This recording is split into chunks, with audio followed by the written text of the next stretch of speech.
Hello नमस्कार। आज आपण मसाले भातची रेसिपी बघणार आहोत, जी की एकदम झटपट होणारी साधी सरळ सोपी रेसिपी आहे। चला सुरुवात करूया। इथे काही प्रिपरेशन करून ठेवलेलं आहे।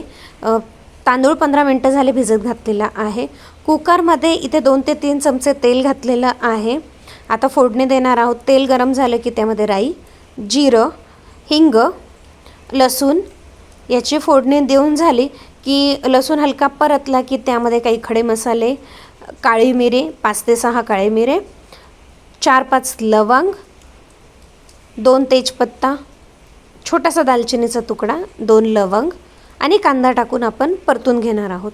कांद्याचा हलका कलर चेंज झाला की त्यामध्ये शेंगदाणे घालणार आहोत। शेंगदाणे घालून हलकंसं 1 मिनिट परतायचं आहे आणि लगेच त्यामध्ये टोमॅटो टाकायचा आहे। टोमॅटो 2 मिनिटं परतून घ्यायचा आहे आणि त्यामध्ये मग आपण भाज्या घालणार आहोत।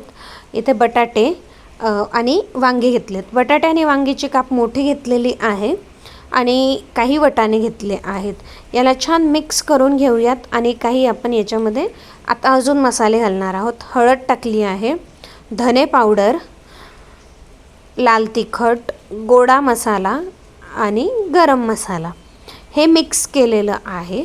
तर मसाले घालताना बघा सगळे खूप जास्त तिखट होणार नाही याची काळजी घ्या।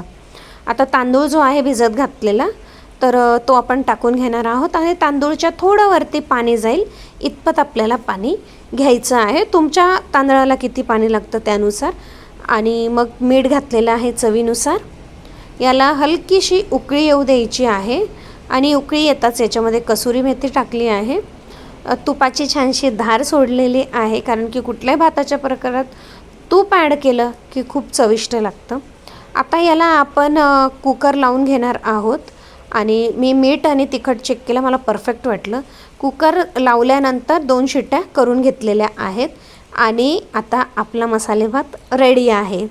तर बघू शकतात किती झटपट आणि हे 1 पॉट मील म्हणता येईल। याच्यासोबत काही नसलं तरी चालतं, फक्त मसाले भात पुरेसा आहे। तर आता सर्व करून घेणार आहोत आणि ही रेसिपी तुम्हाला आवडली असेल तर चॅनलला सबस्क्राईब करायला विसरू नका, लाईक शेअर कमेंट करायला विसरू नका। खूप सुंदर झाली होती।